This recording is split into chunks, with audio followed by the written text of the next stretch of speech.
এখানে যে অসংখ্য লাশ, প্রায় শতাধিক লাশ গোপনে দাফন করা হয়েছিল, পরবর্তীতে ইন্টারিমের সময় তাদের লাশ ময়নাতদন্ত করা হয়েছে।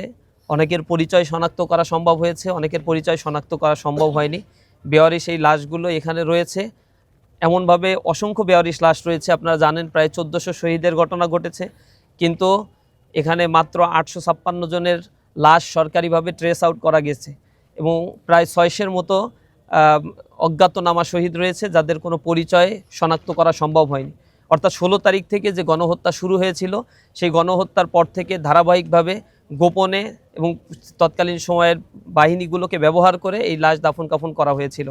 এটাকে আমরা নিন্দা জানাই। আমরা আশা করি এখানে যারা কবরস্থ হয়েছে তাদের হত্যাকাণ্ডের সাথে যারা জড়িত ছিল এবং জুলাইয়ের টোটাল হত্যাযজ্ঞের সাথে বিভিন্নভাবে যারা আমাদের দেশের জনগণের উপরে বর্বরতা চালিয়েছিল, যারা আহত হয়েছে, অনেক মানুষ পঙ্গুত্ব বরণ করেছে, আমরা এর বিচার অতি দ্রুত নিষ্পত্তি এবং কার্যকর চাই।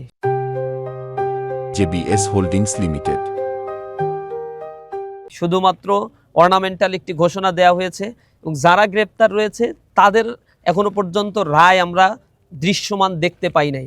অর্থাৎ যারা নাই, পালিয়ে চলে গিয়েছে, এমন কিছু স্পেসিফিক রায়গুলো শুধুমাত্র সরকার দেওয়ার চেষ্টা করেছে। অর্থাৎ যাদের রায়গুলো কার্যত কার্যকর করা সম্ভব না, এগুলো জাতির সামনে একটা প্রতারণার শামিল, প্রতারণা করা হচ্ছে। আমরা এই হত্যাকাণ্ডের সাথে যারা জড়িত ছিল, নির্দেশদাতা ছিল, শেখ হাসিনাকে কোঅপারেট করেছে, তাদের একটা বড় অংশ এখনো পর্যন্ত কারাগারে রয়েছে, জেলে রয়েছে। তাদের রায়গুলো আমরা খুব দ্রুত দেখতে চাই এবং শুধু রায় ঘোষণা নয়, রায়ের সুনির্দিষ্টভাবে তা বাস্তবায়ন দেখতে চাই।